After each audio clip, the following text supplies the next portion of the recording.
An ancient stone tablet is discovered, and decoding its secrets could rock a core belief of Christianity. It seems to tell the story of a Messiah who is killed and rises from the dead after 3 days. Sound familiar? But this Messiah may not be Jesus.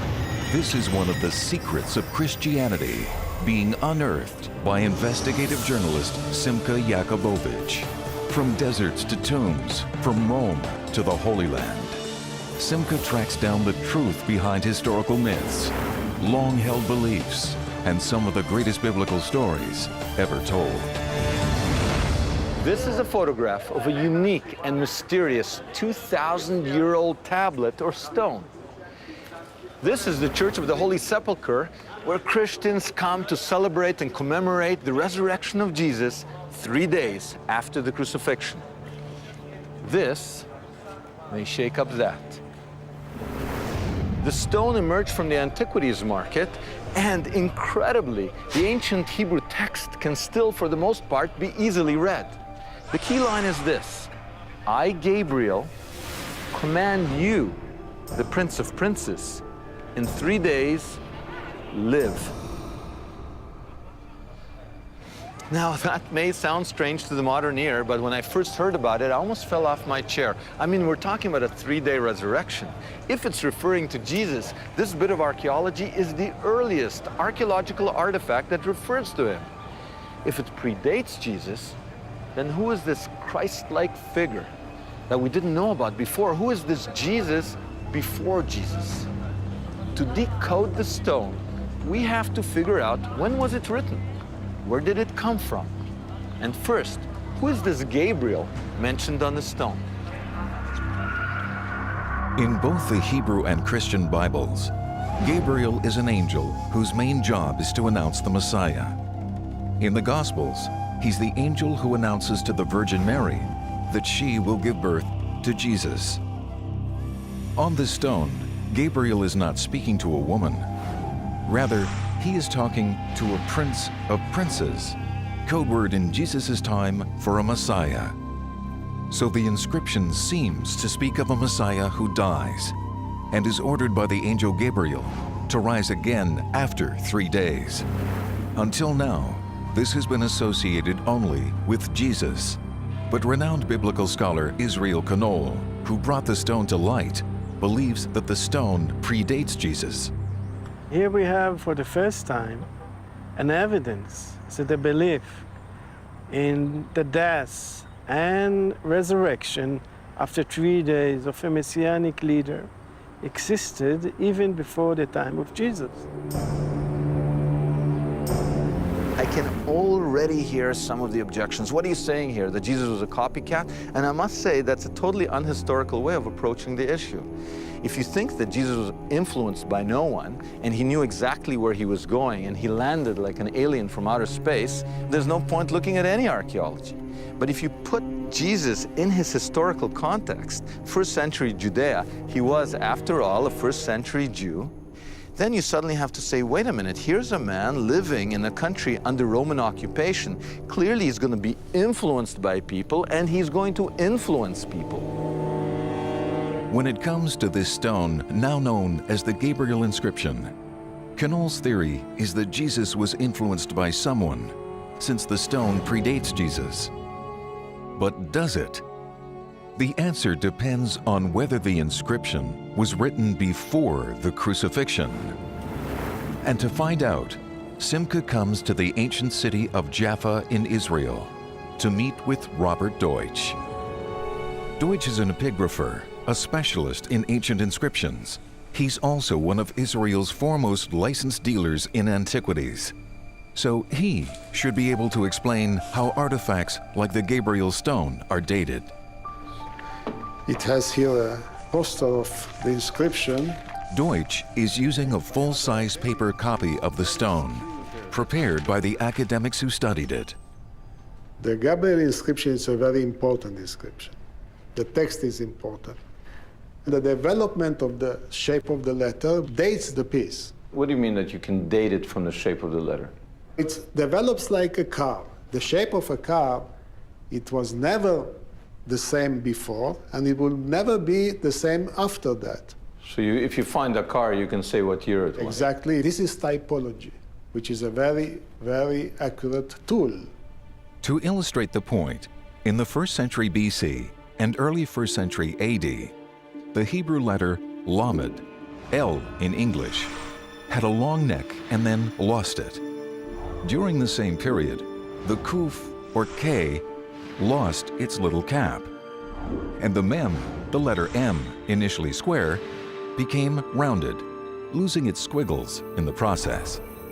Using these techniques, Deutsch agrees with Professor Knoll, dating the Gabriel inscription to a time just before Jesus' crucifixion, possibly before his birth. And it dates to the 1st century BC and the beginning of the 1st century AD. So, the inscription seems to predate Jesus, but not by much. To hone in on a more precise date, Simcha needs access to the inscription. But the problem is that the stone belongs to an Israeli collector, David Jesselson, who lives in Switzerland. Hi, Dr. Jesselson, it's Simcha. And he won't give Simcha access to the artifact. Do you think I can say anything or do anything to convince you to let us just take a little look? Simcha isn't surprised. He believes that David Jesselson is like many collectors who don't like investigative journalists around artifacts they've purchased from sometimes shady antiquities dealers. Well, okay, if you change your mind, I think you have my email and... Simcha is determined to see the stone, but since he can't get access to the real one, he's commissioning artist Dana Bendov to make him a replica using photographs published in scholarly journals. Since we don't have access to the stone itself, this is a real one-to-one copy. Okay, so This stone, it's 3 feet high and 1 foot wide. And it's very, very, very unusual. It's got columns, it's got an incision. The letters are hanging from the lines. It's not inscribed, which is unusual for a stone. It's painted okay, with ink. with What's ink. So what I'd like you to do, because that's what you do for a living, is make me Make me this. make me this. Exactly. Building replicas is a highly specialized discipline, and the work begins right away. From the original photograph, the team of reproduction experts are using 3D computer and laser technology to recreate the multiple layers of the stone. From the painstaking carving process to laying on the letters precisely as they appear on the original stone, making the reproduction as close to a perfect copy as possible. This should help Simcha figure out its date, origin, and meaning.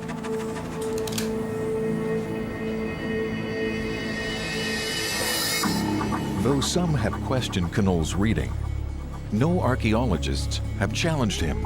Simcha now shows the reproduction to Professor Knoll, who has moved beyond deciphering the text to decoding its earth-shattering message.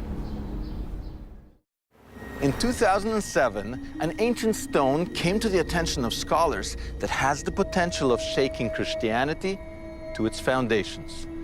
Dubbed the Gabriel Revelation, the text painted on the stone refers to a Messiah that lives, dies, and is resurrected after 3 days. The writing style, however, seems to suggest a time before Jesus. If the inscription is not referring to Jesus, who is it referring to? Who is this mysterious dying and resurrecting Messiah? And is he the original inspiration for Jesus and his followers? When the stone's existence was first made public, a few scholars, including Israel Knoll, were allowed to study it. Immediately, they recognized it as a genuine artifact. But since the stone is now out of circulation, Simcha has brought a replica he commissioned to show Knoll.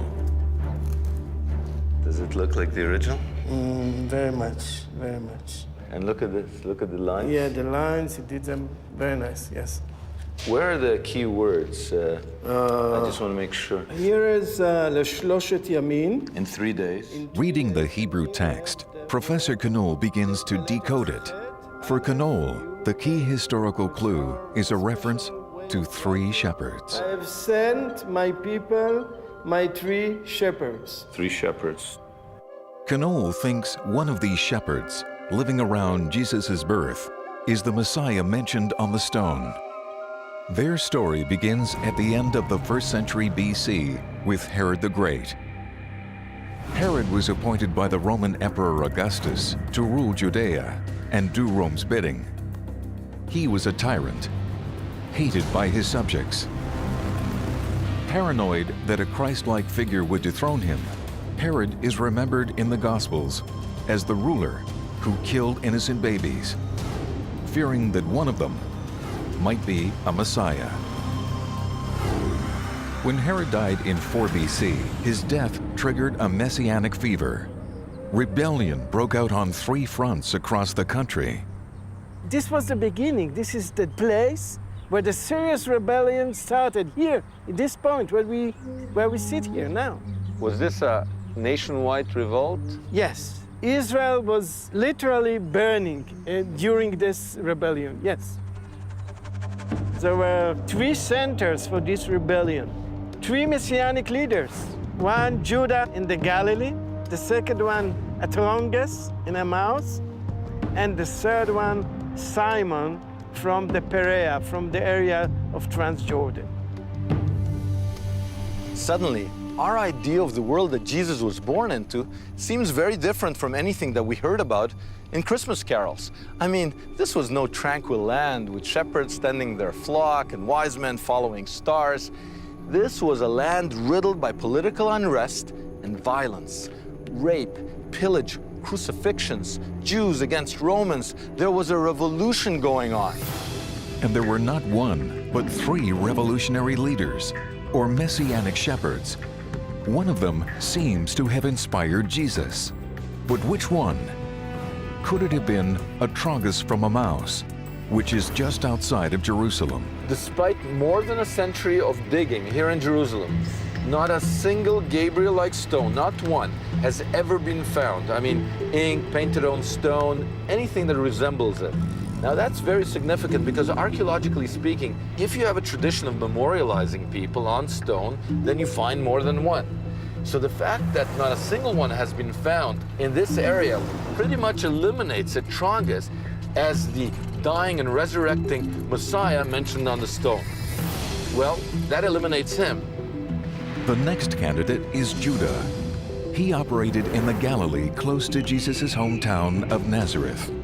And there is one archaeological site associated with him, a place called Gamla. Gamla was a center of revolt before and after Jesus. 37 years after the crucifixion, it was utterly destroyed by the Romans, never to be resettled. Simca is here with archaeologist Danny Sion to see if there is any Gabriel-like stone dating to the pre-Jesus Judah revolt. Immediately inside the gate, they come across signs of the final destruction. Essentially, you guys were the first to come in here since the destruction some 2,000 years ago. That is correct. The general of the Roman armies came here leading 3 legions. 3 full legions is no less than 30,000 people. And then they brought up the siege machines and battering rams, and they used artillery barrage to bombard the city with ballista balls. Here's an example of one such ballista ball.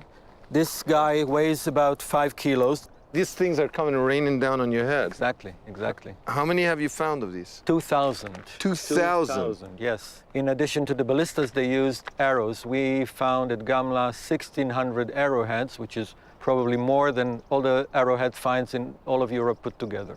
But Simca is interested in earlier artifacts. Is there anything here related to the would-be Messiah called Judah of Galilee? As it turns out, in the period between Judah's revolt and the final destruction of Gamla in 67 AD, the people came back and rebuilt their city, except for one area, which they left untouched. Simcha and Danny head there now, looking for signs of the messianic leader called Judah. So what exactly are we looking at here? Sometime round about the death of King Herod, this area was completely and totally abandoned. So let me get this straight. This was a living, breathing place. And then suddenly, you know, like a volcanic eruption, it comes to a grinding halt. That is correct. But the bigger enigma is why nobody came back afterwards, because life went on around this area.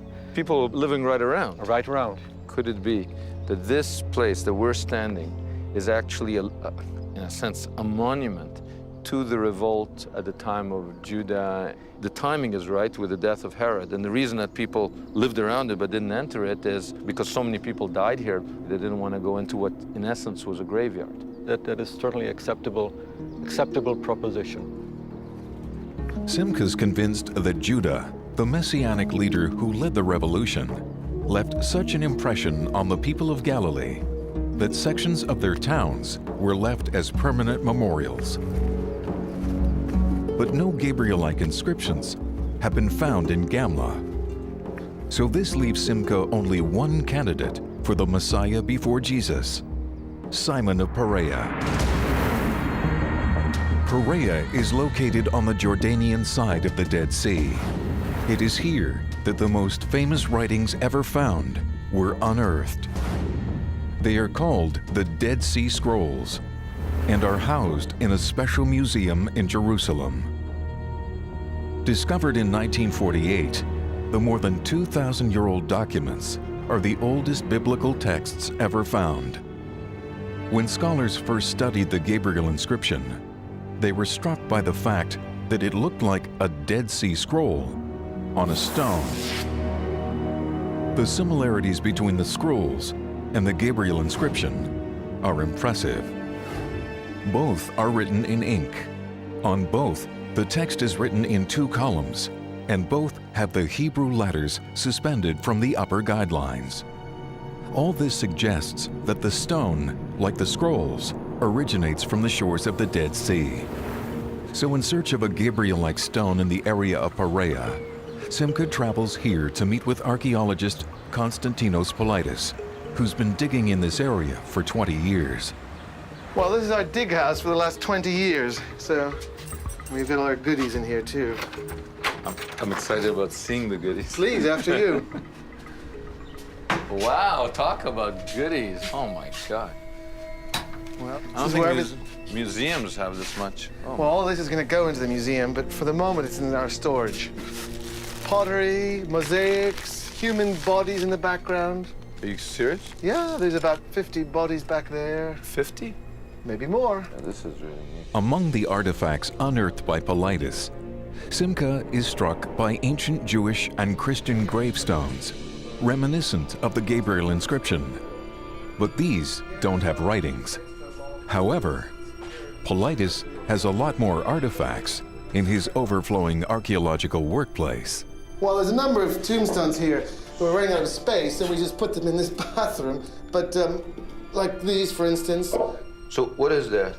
It's a marker above the burial.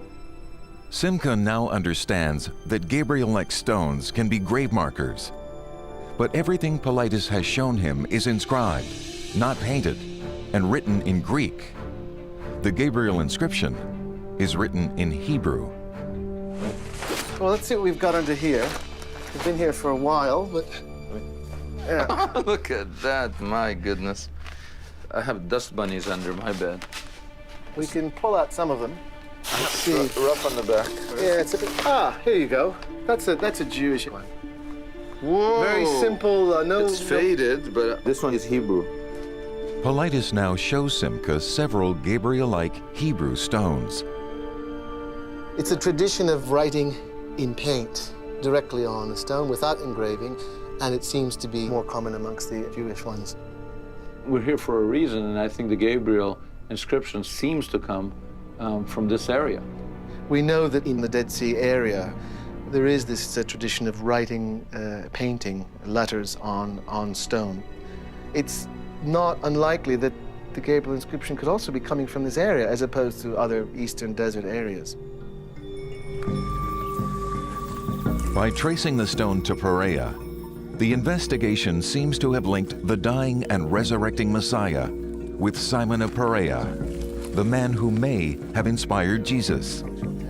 Only a few kilometers from where Paulides has found his Gabriel-like stones is the exact area where Simon began his revolution. We're in an area called, in the land called Perea, which means in Greek, beyond the river, the Jordan River. How does this relate to Simon of Perea? Well, this is the land that he was in, and behind us we have this town of Machaerus, which is where he was living. A Roman, Byzantine, early Christian town, very similar to some of the buildings that have been built here. Same stones that have been reused here, same type of architecture, more or less. So basically, when we talk about Simon of Perea, he might have lived in this village, and he might have lived in a house that looked not much different than this. Oh yes, very much so. When Simon started his campaign, he seized this area first. It's a natural strategic point. So if you start a revolution, this is a good place to start it. It's defended naturally, and you have a very good viewpoint right across the Dead Sea to Judea, so yes. You read in Josephus that Simon of Perea led a revolt, that it was crushed. It's one thing. When you actually see, troughs, mills, houses, when you connect with the everyday life of human existence, to think of how it looked like or felt like when people were killed and sold into slavery and raped and crucified, there's an emotional connection for me. The evidence is mounting that Simon is the Messiah memorialized on the stone, and the man who may have inspired Jesus. But if the Gabriel stone did come from Perea, how did it get to the west? Simca now goes inside an illegal Jordanian antiquities market to find out.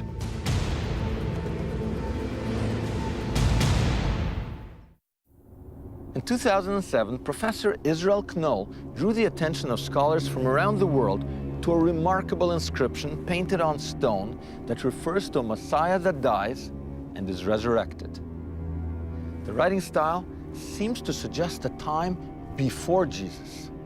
The stone also talks about 3 shepherds, possibly 3 revolutionary leaders that instigate a revolution around the time of Jesus' birth. The archaeological trail has led us to one of them, Simon of Perea, modern-day Jordan. He was a would-be Messiah that died around 37 years before Jesus' crucifixion.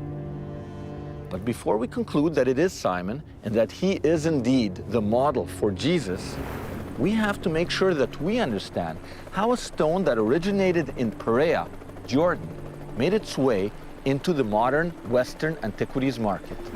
If he can trace the Gabriel inscription back to the antiquities market in Perea, Simca will be closer to linking the Messiah celebrated on the stone to the revolutionary leader called Simon of Perea.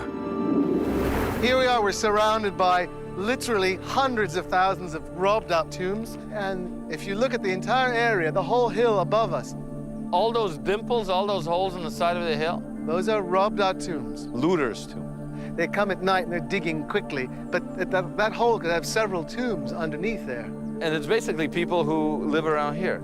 The people are living on top of the cemeteries of that period. Underneath the houses, when they dig the foundations, they found these things. And then when they sell 1 or 2, they see they make some money. They maybe just walk a few hundred yards right here, dig it up and sell some more. Exactly. They get, what, $100? They get whatever they can get. They might get $10 or they might get 1,000, but usually we're talking about small amounts compared to what the middlemen are getting. Because the middleman is the one who sells it to some, gets out of the country. So He gets out of the country illegally. He connects with the art markets in London and Switzerland and New York, and then the price goes up astronomically. How does the market work? If the Gabriel stone was dug up in Jordan, how exactly did it end up in the living room of a collector? For an antiquity to be legally sold, it needs to have been dug up by an archaeologist, and its authenticity needs to be verified. As Simca has discovered, there is a vast underground commerce in illegal antiquities.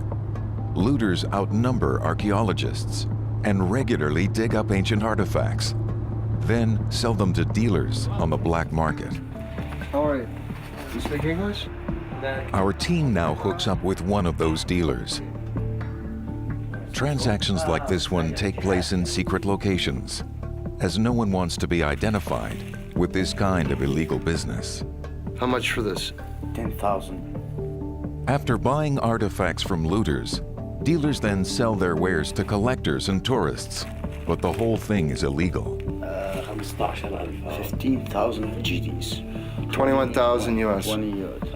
This works for small souvenirs, but what about more significant artifacts like the Gabriel stone, which fetch a substantial price on the illegal market? To find out how the stone might have been smuggled out of Jordan, Simca heads back to Israel to see Shlomo Musayev, the world's leading collector of biblical antiquities. Hi, Shlomo. How are you? Good. How are Nice you? to see Nice you. to see you. Musayev's personal collection rivals some of the most notable museums in the world. These cases hold just a fraction of the thousands of pieces he has purchased. Simca is astonished to discover that Musayev's collection also includes stones like the one Paulides showed him in Jordan, the kind that bear a striking resemblance to the Gabriel inscription. Oh, this is beautiful. Yeah. Painted. Yeah. Yes. You know what's amazing though? They look to be all about the same thickness, and they're rough on the back, Yes, this is the Gabriel is also rough on the back. and it's smoothed out on the front. Yes, this is exactly as the Gabriel one. Musayev's stones come from Perea, once again suggesting that painted Aramaic and Hebrew inscriptions are unique to the region. He bought them from a now deceased dealer named Rahani. But how do dealers get large looted pieces out of Jordan and into buyers' hands? Rehani, I know, 45 years. Let me get this straight. A piece like this, right? Some guy digs it out of the ground. He gets it. He paid off people on the airline. Yes? Yeah. And that's how it got to London. Yeah. And then he comes straight to you. Yeah. Since Rahani was the address for high-end archaeology that originated in Perea, and Musayev knew Rahani for 45 years, Simca decides to take a chance. Okay, so what I want to know is this. Did you ever encounter a piece much bigger, 3 feet high? The one that was recently published? I saw it. It is in Zurich. Rehani showed it to you? Sure, he showed me. Why didn't you buy it? Because he asked me such a big price. How much did he ask for it? $200,000. $200,000. But what would you have been prepared to pay at that time? 150. You would have paid 150,000? Yeah. No more. Simca's now unraveled many of the stone's secrets. The writing style, the archaeology, and the way the stone appeared on the antiquities market all point to Perea as its place of origin. Simca has also discovered that a rebel named Simon came from this area, and that his followers thought he was a Messiah. Israel Knoll believes that he has found strong textual evidence suggesting that Simon's followers were the first to claim that their leader rose from the dead. The argument centers on a word mentioned on the stone that is meaningless to anyone except a biblical scholar. The word is domen, which means dung. But Knoll points out that every biblical reference to domen means one thing only: rotting flesh. Sar Hasarim, Domen Arubot Surim, Prince of Princes, and he decomposed in a gorge because those who have killed him did not let his body to be buried. Around the time of Jesus, the story on the stone seems to fit Simon and no one else. Simon's story goes like this. At first, Simon was successful. He defeated a Roman garrison and crowned himself Messiah. The Romans went after him with a vengeance, and they chased Simon into a Perean gully like this one. After a bloody battle, they decapitated him. To further demoralize his followers, they didn't allow them to bury his body. This is the very story Knoll believes he has decoded on the stone. But really, this makes sense. I can just see a battle, right? They can come in here. A few people can hold off a lot of people, but they can get surrounded. So the leader wants to get a little bit of a better position, right? He runs up a place like this. He's chased. He's literally met. He's surrounded from that side. He's decapitated. You know, he falls. He dies in a place like this, you know? And then, you know, his body is all over the place. And then it's easy to guard so that the followers can't come to even bury their dead. Lying down here, decomposing. His body is turned into dung, domen. This word is used several times in the Bible where somebody is not allowed to be buried. His body stays outside and rots, like these animals that we see here. But if Knoll is right, and Simon is the man memorialized on the stone, why would his followers continue to call him a Messiah after his violent death? After all, a Messiah was supposed to defeat his enemies, not be defeated by them. It is at this point that Knoll's detective work becomes most controversial. We've been investigating an ancient Hebrew inscription written around the time of Jesus' birth that tells the story of a Christ-like figure who comes back to life 3 days after he's killed. Our sleuthing has led us to a man called Simon of Perea. Simon's followers believed he was the long prophesied Savior, sent to free them from Roman rule. Every text in the Hebrew Bible that talks about this king is coming, he does two things. He executes justice and righteousness in the land, and then he goes and conquers basically the entire world and brings it all under the rule of God. I mean, this is the Messiah. This is his resume, his job description. Josephus, the Jewish historian, tells us that the reason Herod fortified these desert places is he feared more than anything that a native king might rise in Perea, in Judea, in Galilee, and have some sort of claim to the throne. Now, this is very interesting. What could some peasant, like a Jesus figure, even before Jesus, we've got a number of people that come along, they don't have an army, they don't have power, they don't have the wealth or the influence of Herod. He could order 1,000 troops at any moment to do anything. What they have is this pedigree. If anybody is a descendant of King David and begins to get the religious call to say, I think I'm the one, there's the potential for hundreds of thousands of Jews to flock to this person and make him king. Thousands of people did flock to Simon's side. He was crowned king and declared Messiah, Redeemer. In Greek, he was called Christ. At first, Simon seemed to be a God-chosen winner. He led his followers to victory. But then, the Roman army defeated him, decapitated him, and left him to rot in the desert. At that point, according to Knoll, Simon's followers did something revolutionary. Even after death, they continued to call him Christ. So actually, out of the gravest crisis, a new idea comes. An idea that sees the suffering and the dying of the Messiah as an essential part of the process of salvation. It changed history.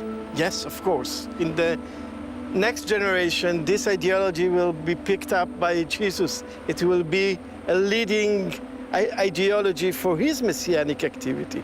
And later on, the Roman emperor was defeated by this ideology. So it seems that Simon's followers turned this defeat into victory. The death of their Messiah, they said, did not disqualify him.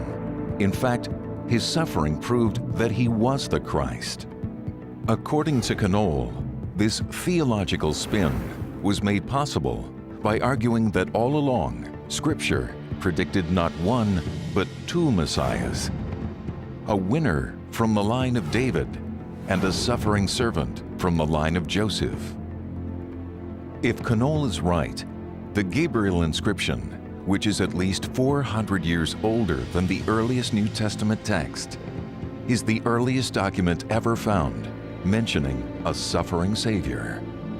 Now we have the perfect, The smoking gun. the smoking gun. The Messiah, son of David, and the Messiah, son of Joseph, are appearing in the same line in this document. Two Messiahs. Two Messiahs, the triumphal Messiah and the suffering Messiah, are both here. And it's the earliest reference. This is the earliest reference to a Messiah, son of Joseph. The suffering, dying, and rising Messiah. Pretty revolutionary.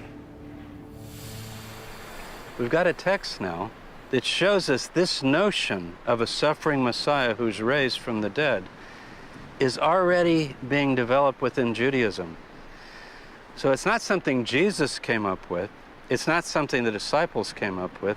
It's something that is beginning to develop out of the hard experience of the Jewish people, which is everyone we put our hope in is killed. Why is this happening to us? But if Simon was the original model for Jesus, this still leaves one important mystery to be solved. How could Jesus have been influenced by Simon? After all, one died in what is now Jordan, and the other lived a month-long journey away in the Galilee. It seems that the Gabriel inscription has been decoded. It was probably a gravestone that marked the place where Simon of Perea was cut down by his Roman enemies. A reference to three shepherds or messianic figures led Simcha to three revolutionary leaders that died at the time of Jesus' birth. A reference to one of them decomposing in a gully implies that the would-be Messiah was Simon of Perea. A further reference to the angel Gabriel suggests that Simon's followers believed that he was resurrected 3 days after his death. Finally, a reference to a suffering servant seems to be the first text ever found describing the long-awaited Messiah not as a winner, but as a loser. All these clues taken together point to Simon of Perea as the original model for Jesus of Nazareth. We have a new insight with this Gabriel text. It kind of nudges us toward the idea that Jesus, before he dies, is already anticipating, not because God told him in a miracle or because he's the Son of God and therefore he knew everything, but he's struggling, wondering, where do I fit in? What is my role? What do the prophecies say about someone like me? And he begins to talk in these riddles that's throwing everybody off. And he takes his inner group aside. They have a talk about, is he the one? And he basically admits, yes, you've got it, I am the one. They're thinking, oh, then we're gonna march down to Jerusalem, take over, armies of angels will command, and it'll all be over. And he says, no, no, no. I'm gonna be spit upon and beaten and persecuted and killed, and then here's the key, and after 3 days, I'll live. Now, where's that coming from? I think it's probably unlikely that he took a little trip to Perea and read our actual stone and thought, oh, that, I'll be like Simon. But what the text tells us is these ideas are in the air. They're being discussed. Where? Out in the wilderness, out by the Dead Sea, out in the place where Messiahs come.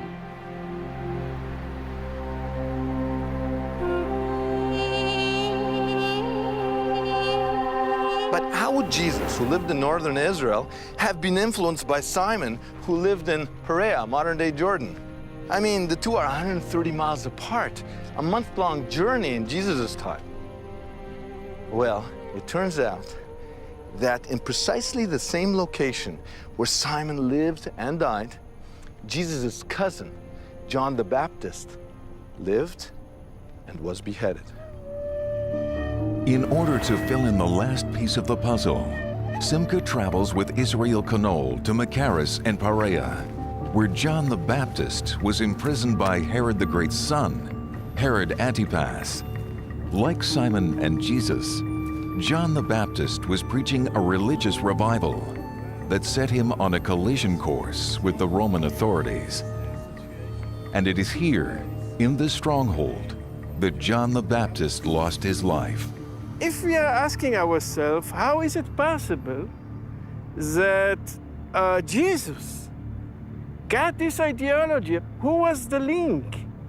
How was the connection made? Between Simon of Perea? Between Simon of Perea and Jesus. Because when Simon was killed, Jesus was probably 1 year old, 2 years old. He couldn't talk to him, of course. So the ideal solution would be either John the Baptist himself or other people around him. John the Baptist had a large following. Many thought that John was the long-awaited Messiah. But John seems to have deferred to Jesus. He even baptized him. Knoll believes that John, who spent time in Perea, must have known Simon and believed in him. Perhaps after Simon's death, the Baptist brought Jesus into the fold. When Jesus came to John, he could listen and hear this ideology and be influenced by it. So really what we're talking about is that this world-changing idea of a suffering Messiah, a suffering, dying, and rising Messiah was born here.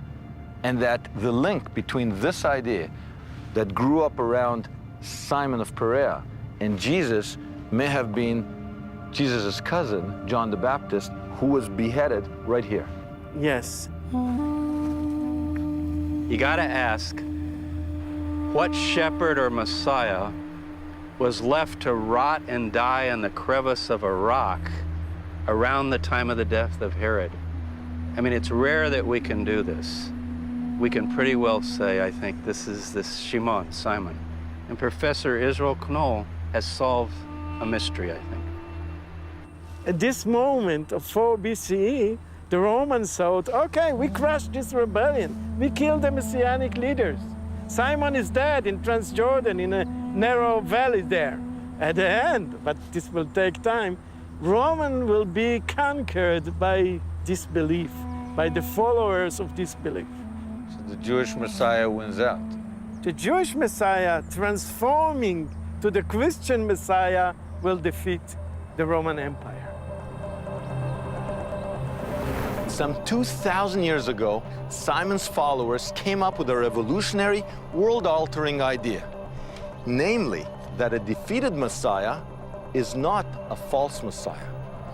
They argued that the defeat, the suffering, the death, and the resurrection of the Messiah is an essential part of redemption. This idea that grew up around Simon in a desert like this is still celebrated in every church where Jesus is worshipped. It was the archaeological find of a lifetime, the tomb of Caiaphas, the high priest of the Jewish people, who the Gospels state sent Jesus to the Romans to be crucified. 2 nails were found in the tomb. Could they be the nails that crucified Jesus? This is one of the secrets of Christianity being unearthed by investigative journalist Simcha Jakubowicz.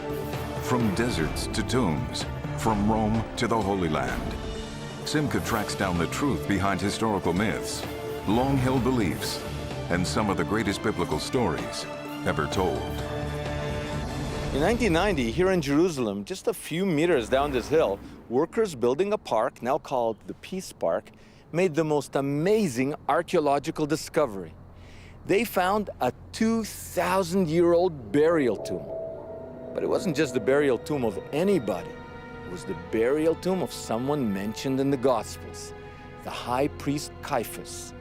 And he's the man that, according to the Gospels, is partially responsible for sending Jesus to the cross.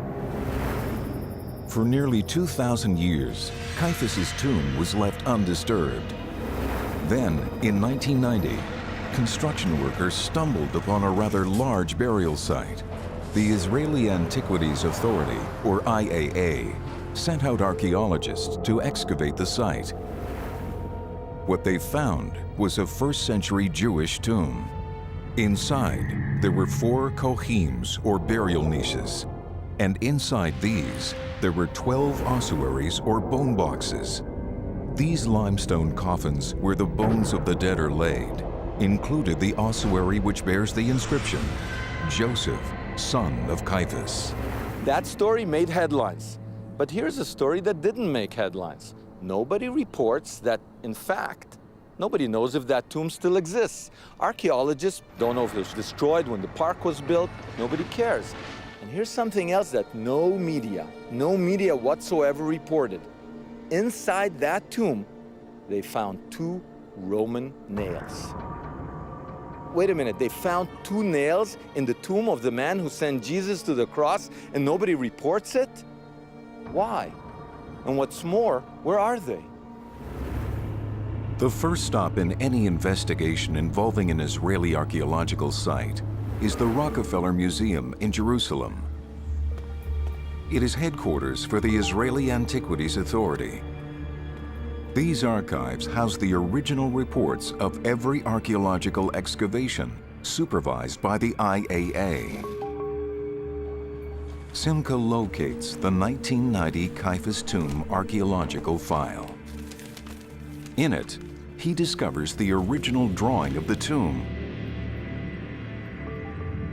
He also finds the final unedited report. And this includes detailed drawings, measurements, and photographs. And although the 2 Roman nails are mentioned, there are no photographs, measurements, drawings, or any information as to their current whereabouts. The main find is the now famous ossuary inscribed with the name Joseph, son of Caiaphas. The Christian Gospels simply call him Caiaphas. The first-century historian Josephus mentions a high priest called Joseph Caiaphas. What's written on the ossuary, however, is Joseph, son of Caiaphas. Believing Josephus is closer to the truth, scholars generally agree that despite the different versions, this is the bone box of the man who sent Jesus to the cross. To understand why Caiaphas would do such a thing, we have to understand the specific historical context in which the confrontation between Jesus and Caiaphas took place. The date was 30 AD, and Judea was under Roman occupation. Even the Jewish religious elite had to answer directly to the Roman governor, Pontius Pilate. The Roman authorities had appointed Caiaphas to the high priesthood, the most prestigious and powerful position a Jew could hold. According to the Gospels, on the Jewish holiday of Passover, Jerusalem was bursting with religious fervor. And supported by a large gathering of followers, Jesus came to the temple, the holiest site in all of Judaism. He drove the cattle herders and dove sellers out, overturned the tables of the money changers. Then he warned the Romans, "Destroy this temple, and in 3 days I will raise it up." Talking to the Roman authorities in this way was tantamount to a call for revolt. There was a near riot, and Caiaphas, to keep order, has Jesus arrested and put on trial. Jesus is hastily convicted of inciting opposition to the Romans and turned over to the Roman governor, Pontius Pilate. The Gospels state that Pilate sends Jesus to the cross and famously washes his hands of the deed. Caiaphas is left to bear the burden. We don't know whether he was or wasn't troubled by the outcome of his decision. This ossuary, which has a archaeological connection with the Gospels, was excavated in the 1990s from the promenade in the southern part of Jerusalem. There is an inscription, you can see it on the side of the ossuary. It mentions Caiaphas. Caiaphas, who was the high priest in the time of Jesus, and Jesus is mentioned to be judged by Caiaphas.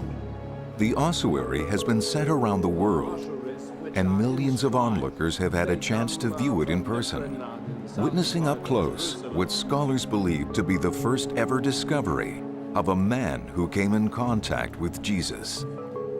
But is it really the ossuary of the man who sent Jesus to the cross? To answer that question, Simca meets with David Mevera, a curator at the Israel Museum. Here's my question. How are you so convinced that this is the Caiaphas? It is a rare name. It's a name that we know from both Jewish sources and from the New Testament. And it is good in dating and timing for that period. And the most elaborate ossuary, very luckily for us, had twice an inscription on it, naming Joseph, son of Caiaphas, the one that we know from the New Testament. So it's definitely the tomb, as all tombs were, of a clan. It's a priestly clan. So the Caiaphas clan were buried in that tomb. Scholars generally agree with Dr. Mevera. Caiaphas is a rare name, and the ossuary is very ornate, befitting a high priest. But what happened to the nails found inside the tomb? A starting point would be to find the location of the tomb itself.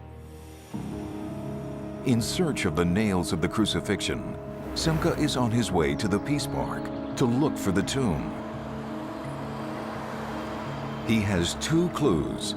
First, according to the archaeological report, there should be a playground nearby.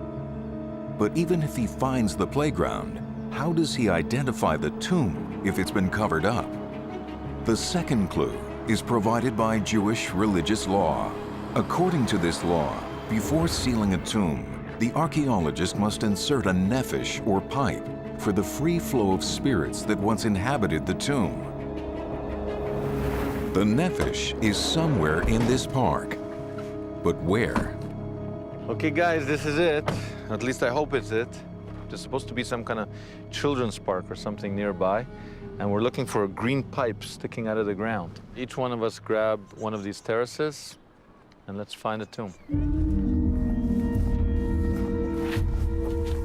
Even if they are in the right place, what are the odds that the pipe is still accessible and not overgrown with bushes? But if the pipe and the playground can be found together, then the Caiaphas tomb would be rediscovered. Look, here's the playground. Hey, guys. Found a pipe. Looks like this is our pipe. Just saw another pipe by the playground over there. Looks similar. Another pipe? No, but then there's two tombs, you understand? There seems to be two tombs close to one another. One of them is the Caiaphas tomb. Given that his intention is to put a camera down the pipe to look for the missing Roman nails, Simca has to ascertain whether the pipe is clear or obstructed. Something is blocking it. So we need a GPR, we need a ground penetrating radar. But the good thing is this is pretty The level. pipes indicate that the Caiaphas tomb was not destroyed in 1990 by the people building this park. In the original report, there is a mention of a second tomb found near the Caiaphas tomb. But the ceiling was collapsed, and it was deemed unsafe. Ground-penetrating radar should reveal which tomb is the collapsed one and which is the Caiaphas tomb. So Simca has brought in GPR specialists to help determine whether what lies below the pipe may actually be the Caiaphas tomb. First, they go to the tomb that is farthest from the playground. So it may be quite exciting because then we may have an excavated and an unexcavated tomb. Basically, what I'm hoping is that you and your work can throw some light on it.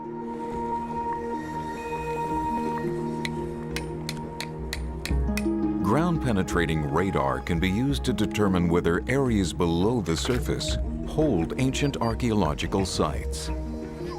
Go! GPR works by bouncing sound waves through rock Okay, next line. and getting feedback, revealing different densities and open spaces. It looks like there's something there. I have been seeing something around this 1.5 meter depth. It has more potential to being a collapsed cave than being an open cave. The radar shows that the first location seems to correspond to the information pertaining to the collapsed tomb, not the Caiaphas tomb. I think that we should pack up and move. Okay.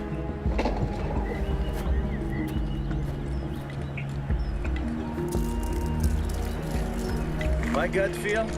Yeah. This is gonna be, you're gonna have a nice open space here. 4.24 is on your end. Okay.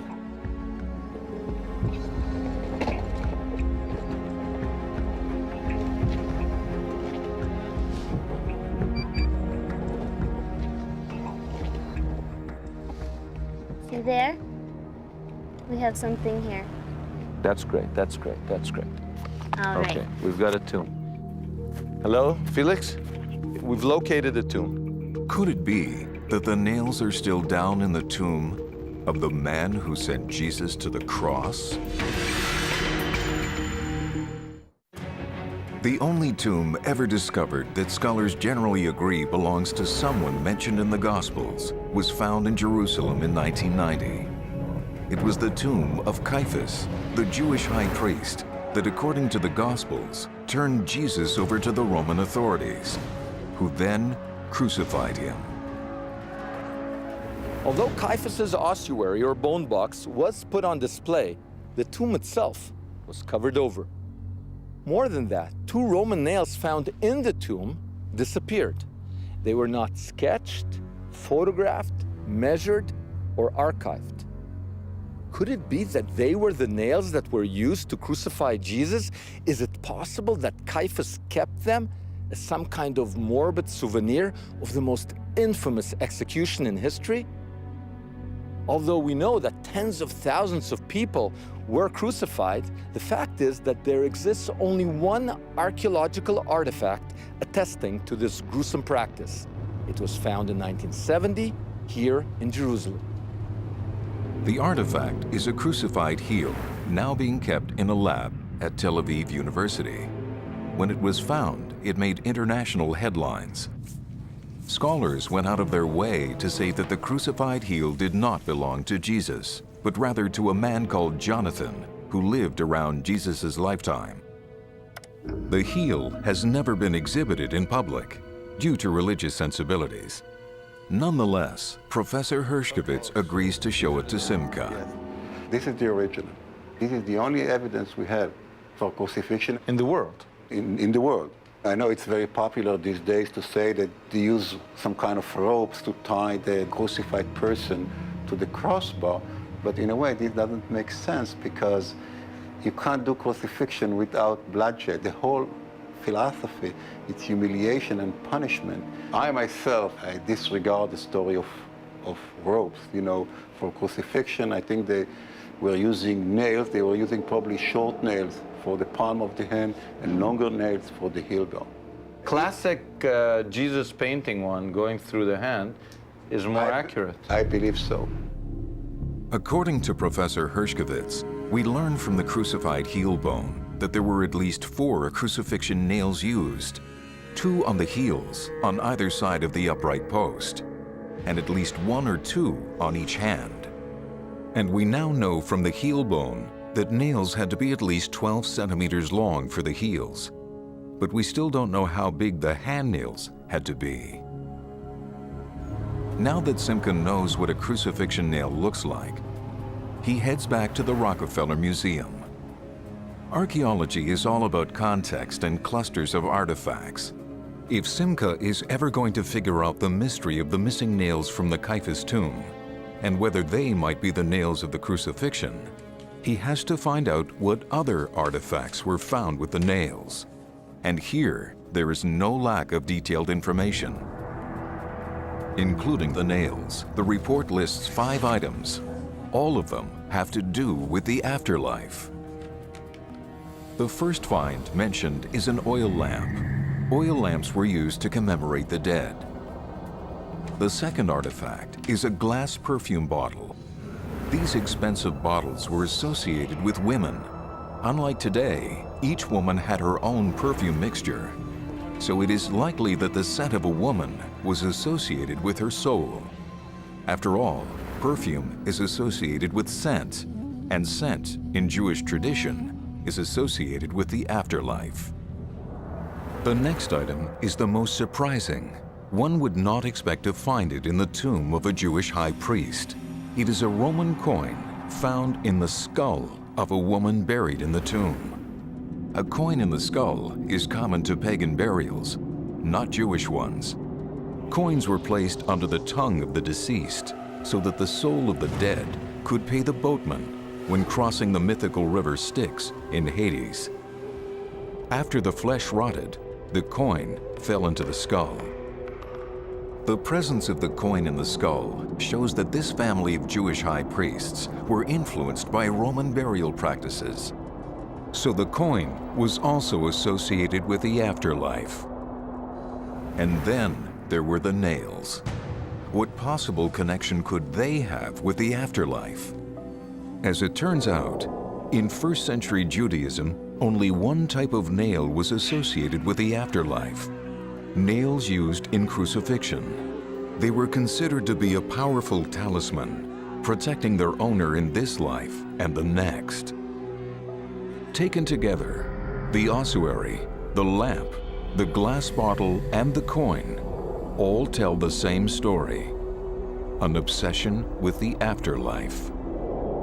It seems the only reason that nails would be part of this cluster is that they were used to crucify someone. And since Caiaphas is associated with only one crucifixion, could they be the nails that were driven into Jesus? You're excavating Caiaphas's tomb. You find iron nails. You think, nails. You know, you could say, look, crucifying Jesus was a small event in Caiaphas's life. He's the priest. He has many things to do. Jesus was not important. He's important to us, but to him, he was just one more guy he got rid of. I don't think that's the case. He might not have known the day it happened, this is going to become the biggest thing in my life. This is going to haunt me to my grave. But I think by the time he died, that act was major. So if there were crucifixion nails in the Caiaphas tomb, I don't think most of us would say, oh, well, this is just a coincidence. It's a little indication of something much bigger. To see if the nails were left in the Caiaphas tomb, Simcha is attempting to lower cameras into the so-called soul pipe. But the soul pipe over the Caiaphas tomb is blocked. Now that the GPR has shown Simcha where the Caiaphas tomb is, Simcha has to get around the blockage of the pipe. So he calls a pipe expert, namely a plumber. Because there is an elbow at the top of the pipe, Ezra the plumber can't get his equipment down. So he elects to cut a hole in the side of the pipe, just above ground level, which can later be welded shut. It looks like there's just garbage on it.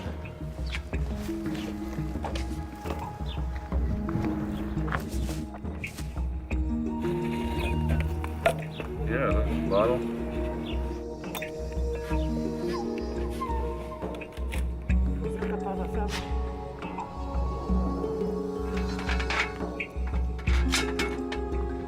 With the obstruction gone, Simcha might be able to lower a camera down the soul pipe and into the Caiaphas tomb, hopefully revealing the missing nails. That's good, it looks clear.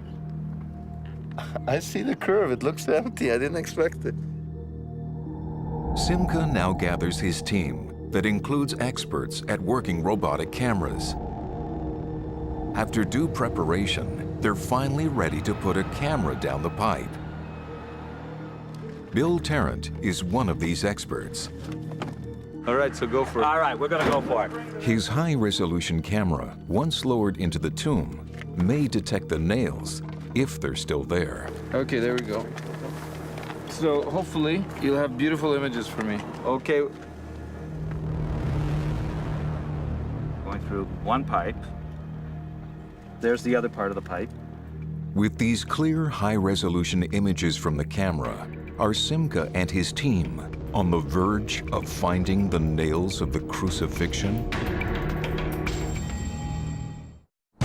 Simca is investigating a first-century Jerusalem burial tomb, identified as the last resting place of the high priest Caiaphas, who sent Jesus to the cross.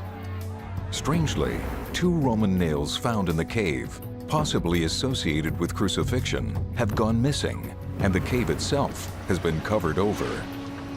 Simca has located the tomb and a pipe that leads into it. In the hope of locating the nails, a high-resolution camera has been lowered into the pipe. At first, everything looks good. There's the other part of the pipe. Sitting at the elbow, the camera can now see into the second pipe. I'm zooming in. Unfortunately, spikes used to secure the joints of the pipe prevent the camera from traveling further.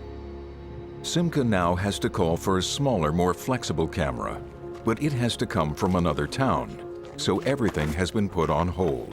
Okay, coffee break. Okay. Ignored by the majority of scholars is the fact that there wasn't one, but 2 ossuaries with the Caiaphas inscription found in the tomb.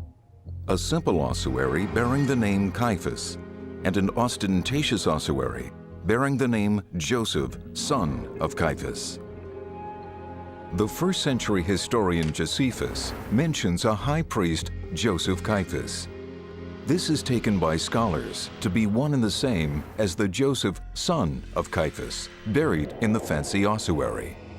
So, they have identified this ossuary with the Jewish high priest from the time of Jesus.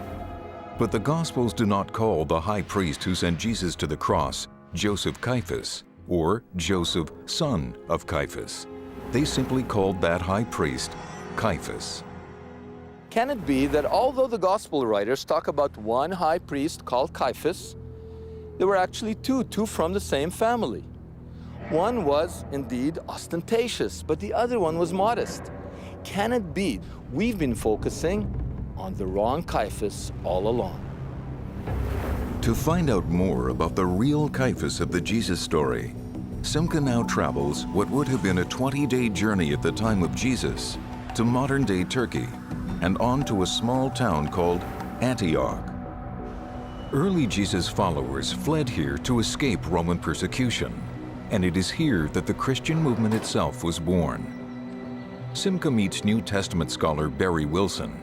He's hoping to get a better sense of the historical Caiaphas to determine which ossuary belongs to the high priest who confronted Jesus. Fantastic mountain, riddled with tunnels. Those holes? These were the escape routes of early Christians when they were fleeing from the Romans. It's a fantastic network within this mountain. This is where they practiced Christianity before it was an official religion, before it was recognized. That's right. They had to remain underground. They used caves as churches here. This was the earliest Vatican. The Christians who worshipped here had access to texts that were later suppressed by the Western Church. One of these deals with Caiaphas. There's a very interesting document that dates from the 6th century, possibly earlier. It's preserved in an Arabic source. And this is an amazing document because it starts off by saying that this is the book of the high priest, the one called Caiaphas. So it's a book that's allegedly written by the high priest Caiaphas. He's the bad guy. He was the bad guy. He was implicated with Pontius Pilate at the trial of Jesus. But he says in this document about Jesus, this is the one whom we adore. This is the one who for our sakes became incarnate. This is the one who for our sakes redeemed us and who has blessed us with everlasting compassion. This is the high priest, the Jewish high priest, one of the 2 most powerful leaders in Judea of the time, presented as speaking with a Christian voice. This text, representing a little-known Christian tradition, portrays Caiaphas not as a villain, but as a devout follower of Jesus. But if this text is accurate, this means that the Gospels distorted the truth about Caiaphas. Well, you know, Caiaphas' tomb has been found. Yes. Did you know that there were nails? No, I didn't know that. They've disappeared. They've disappeared. That's a remarkable absence. Why would it be so remarkable? If an Israeli archaeologist said, it's just nails, what would you say to him? Well, I would want to find out what was so significant about these nails that it would be associated with the burial of Caiaphas. For you, this is an important question. It's an important question. You wouldn't brush it off? No. You wouldn't lose the nails? No. No. The nails are an important clue to something, some link to some other historic person.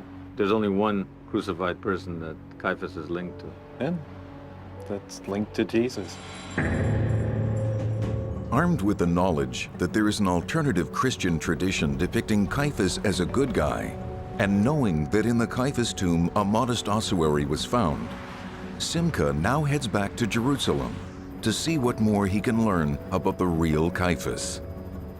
Historian Dr. Helen Bond has spent much of her career examining the life of this prominent high priest. In her writings, she argues that the Gospel's portrayal of Caiaphas is historically inaccurate. She now takes Simcha to a church, which according to Christian tradition, is built where Caiaphas once lived. Since Caiaphas was also a judge, one would expect to find holding cells under his home, and indeed, that's precisely what archaeologists have found here. Jesus could have been held right here the night he was arrested. The Gospels tend to caricature the high priest. He's shown as jealous of Jesus, he's completely corrupt. The whole trial narrative in Mark's Gospel, for example, is a kangaroo court. It's a terrible picture of a Jewish high priest that comes over. It's a long way from historical accuracy. And the reason for that, I think, is that all of the Gospels are written at the end of the first century, at a time when Christians and Jews are starting to go their separate ways. And so in a way, Caiaphas is sort of a victim of this. He becomes caught up in all of this negativity and portrayed in a very negative way. And I think Caiaphas has suffered because of that. There's nobody particularly interested in rehabilitating him. So what if Caiaphas never meant for Jesus to be crucified, merely arrested? What if, as the alternative Caiaphas tradition suggests, he became a follower rather than a persecutor of Jesus? Perhaps by re-examining the limestone coffins, Simcha will be able to determine which Caiaphas is the one who confronted Jesus. We have now located Caiaphas' tomb by identifying a pipe that leads into it. Maybe by re-examining the ossuaries that came from that tomb, we will be able to determine whether Caiaphas is really the bad guy of the Gospels or whether he was a good guy who took 2 of the crucifixion nails with him to the grave. To analyze and compare the 2 ossuaries, Simcha has come to the Israel Museum, where both are currently stored. He's first shown the famous ossuary scholars believe once held the bones of the historic Caiaphas. Remarkably, after 2,000 years, it's in unbelievably good shape. Look at this. I've seen a lot of ossuaries, and this is the most beautiful I've ever seen. Yeah, it is one of the most beautiful I've ever seen. Yeah, look how elaborate. Many of the fancier ossuaries are decorated with what scholars call rosettes. Although their exact meaning is not known, many scholars dismiss the design as merely decorative, an ostentatious display of wealth and status. Simcha now examines the famous inscription. See, this is what we couldn't see when it was on the shelf. It's so clear. It's Joseph, son of, Aramaic, Bar Caiaphas. There it is. The evidence seems to support the argument that this ossuary held the bones of the historic Caiaphas. But Simcha is now shown the second, more modest Caiaphas ossuary. The amazing thing about this one is that this one actually is more consistent with what it says in the Gospels. Because there it doesn't say Joseph, son of Caiaphas, it just says Caiaphas. Incredibly, it is this inscription, which just states Caiaphas, that matches the Gospels. Scholars have ignored it because they prefer first-century historian Josephus as a source, and they are dazzled by the fancy ossuary. but it is the name inscribed on this simple ossuary that is more consistent with the Gospels. It's beautiful and it's modest, and this one is consistent not with the bad guy Caiaphas, but with the good guy Caiaphas. This second Caiaphas ossuary also has rosettes, though clearly less elaborate. Still, they are consistent with the status of a high priest. Intriguingly, there's also an enigmatic symbol between the two rosettes, which has never been decoded. It shows 5 temple-like steps supporting a pillar, with 7 cornices, and between the cornices, 6 arrows pointing heavenward. It definitely has here symbolism. It has several steps leading up and with arrows pointing heavenward. As early as the 1st century, the pillar becomes a symbol for Jesus of Nazareth and the emerging church. Later, it even makes an appearance in the heart of the Vatican, in Michelangelo's painting in the Sistine Chapel. But there is yet one more curious element to the exterior design. 2 seemingly insignificant circular patterns, one on each side of the face of the ossuary. Interestingly, they are not positioned at the 4 corners of the ossuary's facade, as you would expect from something simply ornamental. Instead, there are only 2 of them, and they appear on either side of the pillar. According to the authoritative Rachmani catalog of ossuaries, the circles represent 2 nail heads. Simcha is taken aback by his discovery and realizes that he doesn't know where in the tomb the missing Roman nails were found. Were they found somewhere close to the ostentatious ossuary, or were they found closer to the more modest ossuary? Looking at the initial field report written at the tomb's discovery, the evidence is inconclusive. 1 nail was found outside the fancy Caiaphas ossuary. Incredibly, the other was found inside an ossuary. But strangely, that ossuary is not identified. Why? Could it be that it was the plain Caiaphas ossuary? What do you make of a nail in an ossuary? At all sites, anywhere in Jerusalem, I've dug right here in Jerusalem, we find 10 nails a day. But we're not in a Jewish tomb. We're in a residential area like this. I'm sure many nails were found right behind me when this was excavated. But if there's a nail in the ossuary, then it opens another possibility, that there's something like the coins in the mouth of the skull, some sort of superstition going on here. The belief attested in a number of sources that crucifixion nail has a great magical power to ward off evil, to ward off bad luck, maybe to help you in the afterlife. Can it be that it is the simple ossuary that belonged to the high priest, and that the secret of the tomb is that Caiaphas took Jesus' nails with him to the grave? To answer that, we need the nails, but the nails are missing, and there is no photograph of them in the original report. In the hope that the photographs do exist, Simcha now tracks down the original photographer of the site. The photographer is Gero Nalbandian. He was hired by the archaeologists to photograph all the artifacts found in the tomb. So your mission was to shoot all the artifacts? Yes. From the tomb? Yes. Okay, let's see what you have. That's the ossuary? Yes. This is the oil lamp. This is the coin. And the nails, did you shoot the nails? No. There were no nails? They did not show me nails. But you asked for all the artifacts? Yes. What the artifacts it was there from the tomb, they give it to me, I photograph it. No nails? No nails, I did not see nails. So the nails mysteriously disappeared before Gero had a chance to photograph them for the final report. Something doesn't make sense. Nails just don't disappear. Israeli archaeologists aren't bad. They're good archaeologists. These are not simple nails that were found in a wooden coffin or a building site or in a boat.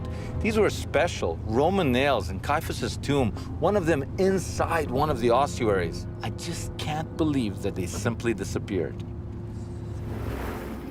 As night falls, Simcha gets back to the business of introducing a small camera in the now covered-up tomb of Caiaphas. After hours of waiting, the second camera finally arrives. It is much smaller and more flexible than the one that got stuck earlier. Called a push camera, it has a better chance of moving past the obstructions in the pipe. Working into the night, the crew is finally able to maneuver the push camera past the screws that stopped them before. Oh.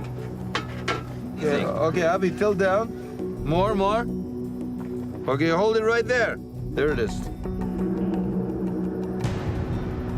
I see what's going on. Here's the ground, the way they found it. They went inside and they pulled out the ossuaries, and there's the entrance. Simca can now clearly see the outside of the tomb of the high priest Caiaphas. But there's a problem. That is cement. Because they had to put cement here to fortify whatever they were doing. The walls are reinforced with concrete. If you can get past that, can you get past that, Abby? Can you go a little bit more? The camera probe inside the pipe that leads to Caiaphas's tomb has hit another problem. That is cement. Can you go a little bit more? Can you maneuver it to the side? More, that's it. The camera won't reach all the way inside the Caiaphas tomb. The only way to do that would be to get an excavation license and drill new holes. Even if that were possible, the application process would take years. Okay, so 3 meters, and there's probably another, what, 2 meters? From what we're looking ahead, yeah. The opening is right around here. to The tomb is under this roadway right here. There's no getting into a tomb paved over by a road. But Simca has learned something. Now we know it exists. The entrance is unobstructed and it's under this road. The point is, there's only one set of missing artifacts. It's the most important set, and that's the nails. Right. Unfortunately, Simca and his crew are unable to gain access to the tomb. If the nails are still inside, we'll never know. But can artifacts from tomb sites simply vanish? Simca has now asked to speak with Zvi Greenhut, the archaeologist who ran the Caiaphas tomb dig. Unfortunately, he has refused an interview.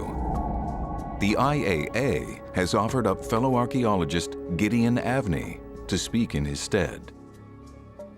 In the tomb, there's 2 Roman nails. Okay.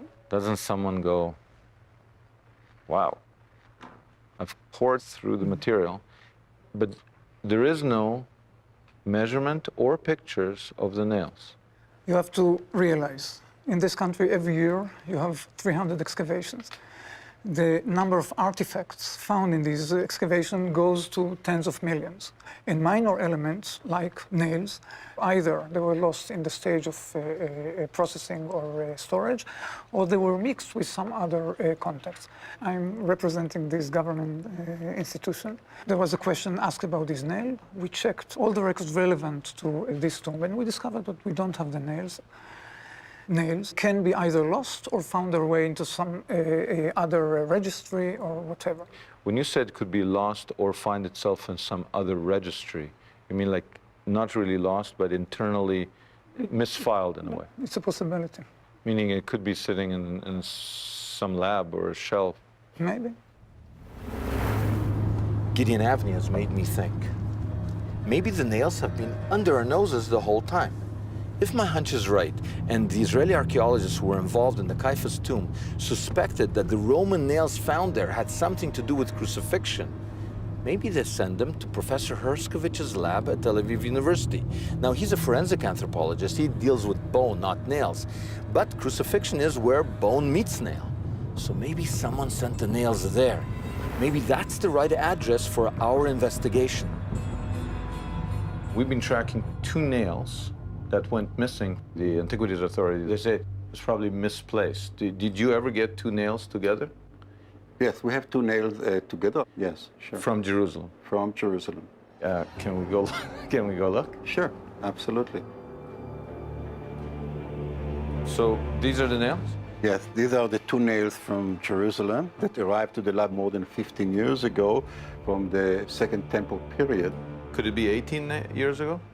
Yeah, could be. It's the only example of two nails arriving together. Yes. The fact that they're bent this way, would this be consistent with crucifixion? It could be. Why would they bend the nail? If you put a nail through the palm of the hand, you can easily free the hand. But if you put a nail through the palm of the hand and then you stick it to the wood, by actually bending the nail, the palm of the hand are attached firmly to the crossbar. So the fact they're bent is more consistent with crucifixion than if you saw them straight? Yes, I would say so. The Caiaphas nails were found in a specific chemical setting. One was outside the limestone ossuaries, and one was inside an ossuary. If these are the Caiaphas nails, one should have a heavy limestone deposit collected from inside the ossuary, and one should be limestone-free, since it was found outside the ossuaries.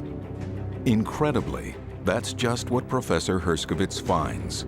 One doesn't have limestone on it, but the other one does. So what do you see? There are remnants of lime on the nail, you know, limestone. Most ossuaries are made of limestone. Furthermore, Professor Herskovits finds that the heads of the nails are similar to the only crucifixion nail found anywhere, which is also in Professor Herskovits' lab. So it seems that these are the missing nails.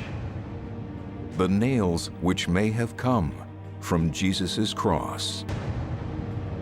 Why is nobody as excited as I am? You know, crucifixion is a very sensitive issue from the religious point of view. I believe that most people prefer to leave it aside.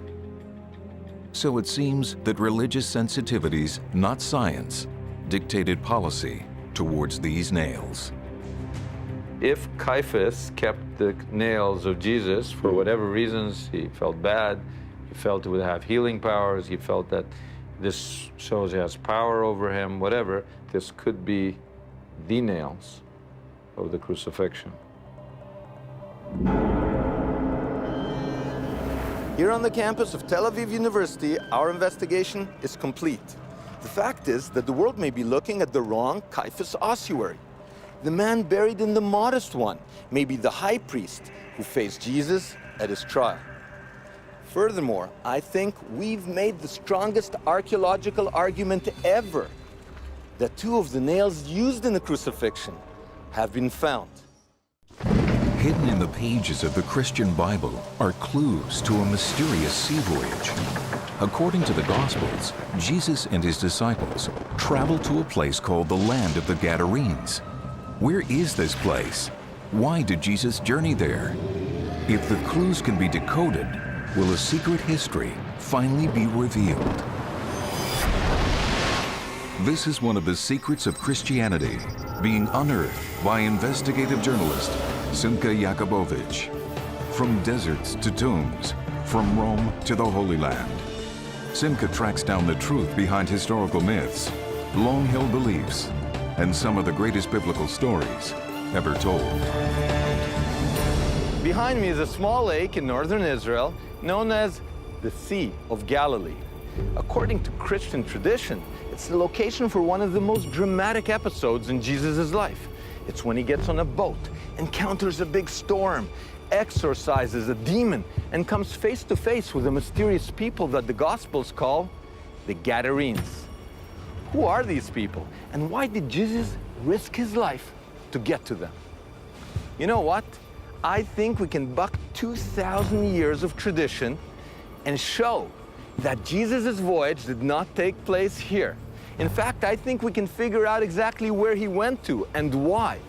More than that, I think we can take you to the land of the Gadarenes, and it's not across this lake. But before we do, let's look at the story as it's been told and understood for thousands of years. Almost 2,000 years of tradition says that Jesus' dramatic journey took place here, on the freshwater lake known as the Sea of Galilee, and that the land of the Gadarenes is somewhere on these shores. This is one of the most important stories in the Gospels because it's the only time that Jesus, a Jewish rabbi, ministers to non-Jews, setting the precedent for the Christian church. The story of the sea and the storm is highly important because it will basically draw the main theme of the entire gospel. And the main theme of the gospel is Jesus' message is to the entire world.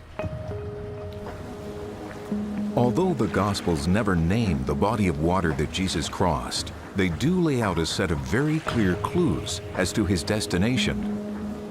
The Gospel of Matthew records that Jesus traveled with the 12 disciples, and there arose a great tempest in the sea. But surprisingly, Jesus was fast asleep, and the ship was covered with waves. Taking the Gospels at their word, is there evidence here on the Sea of Galilee of ships from the time of Jesus large enough to sleep in through a storm? Luckily, there is a boat that can be examined. It was discovered in 1986 on the shores of the lake. Tests show that the ancient fishing boat dates to 2,000 years ago, the time of Jesus. Pilgrims travel from around the world to see this astonishing discovery, which has become known as the Jesus boat. From the beginning, we knew that we were working with something very special here. So it dates to? The times of Jesus, yeah.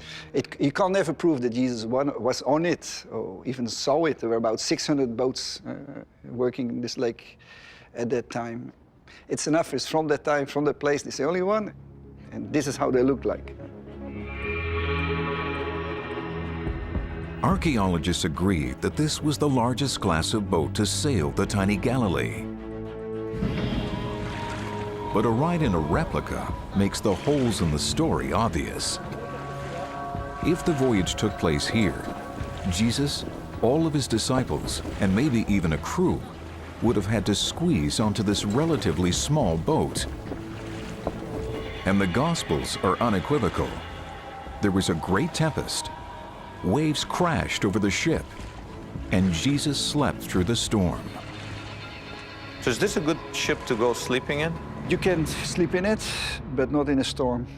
The waves are coming over it and they're swamping the boat, and you can be sleeping on nets, but you will be thrown around by the waves. It's the worst place in the boat. It's the place that jumps, you know, left to right, up and down. Ropes are flying and the sailors are panicking. Panicking and make noise and everything, and people are shouting and panic. If the boat doesn't match the one described in the story, the storm is even more mystifying. The Christian Bible clearly describes a powerful tempest that swamps Jesus' boat. This lake doesn't produce storms like the one described in the Gospels. Also, when there are the occasional storms, you're never more than 15 minutes from the shore, hardly the stuff to panic experienced fishermen like Jesus' disciples. After all, according to the Gospels, at least 4 of the 12 were professional fishermen. Neither the boat, the storm, nor the description of Jesus sleeping through the powerful tempest fit this location.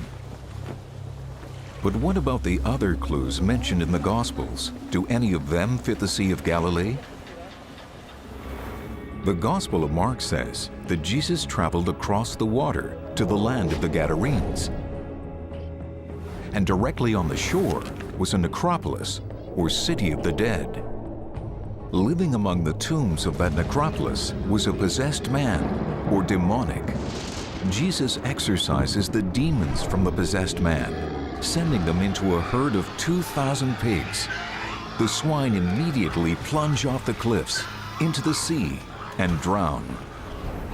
If this story really took place on the Sea of Galilee, where is the necropolis? Where are the tombs, the pigs, and the land of the Gadarenes?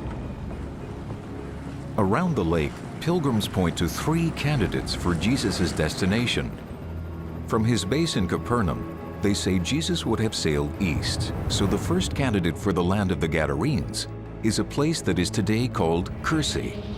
Less than 9 kilometers from Capernaum, it's the largest ancient port on the Sea of Galilee. Is this the land of the Gadarenes, where the miracle of the exorcism of the possessed man took place? Strengthening Cursi's claim is the fact that 400 years after Jesus, Christians built a monastery here, marking the spot where they believed Jesus landed. What convinces you that, historically speaking, that actually it is the place where Jesus sailed to? The thing that sells it for us is we take the New Testament seriously. Jesus came in a boat. This is the only place you can come to by boat across the lake. And so... by process of elimination. That's it. And the fact that this church was built tells us that this miracle happened somewhere around here. Except that they may have done what you just did, come here and say, well, couldn't have been there, couldn't have been there. It says cliff, by golly, there's a cliff. Yeah. And decided it that way. I'm absolutely convinced that happened. Pilgrims found a port and a couple of 50-meter-high cliffs set back from the shore and decided that this must be the land of the Gadarenes. Looking at the cliffs, they saw a few caves, and they decided these had to be the tombs mentioned in the Gospels. One of these has been designated the tomb of the demonic since the 5th century. What leads you to think that there's even a tomb here? We know that in the 1st century, caves were used for burial. And here we have a large cave, and there's some others here in the area. So that leads us to believe that these were areas were used for tombs, and believed to be the tomb in which the demoniac would have lived. Why do we think that? Just because there's a cave? There's no necropolis here. It's just the caves are our best example of... One cave? This was the largest, and usually you'll take the largest and say that's the cave. In fact, ongoing excavations show no evidence of a tomb or a necropolis here. And there's one last problem with the checklist. A large herd of pigs hardly seems plausible in a Jewish country.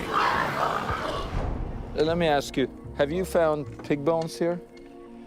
You know, I don't think we have. We found every other kind of bone, just about. But you found no ancient pig bones? No, not that I know of. Because of all this, even the early pilgrims weren't fully satisfied with this location, so they kept looking. 2 kilometers away, at a place called Hippos, they marked another site with a church, just in case the land of the Gadarenes was further inland. I'm standing at the site of ancient Hippos. You could see it's being excavated. It's not quite open to the public yet. It's literally being unearthed right now. And right over there, you see the Sea of Galilee. So this is one of the great candidates for where the miracle of the swine, the demonics, happened. But there's a problem. It's not on the sea. There are no cliffs right next to the water. There's no necropolis or city of the dead. So there's a lot of problems with it. The only part of Kürsi in Hippos that matches our checklist are the cliffs. But they are hardly impressive, and they're far from the water.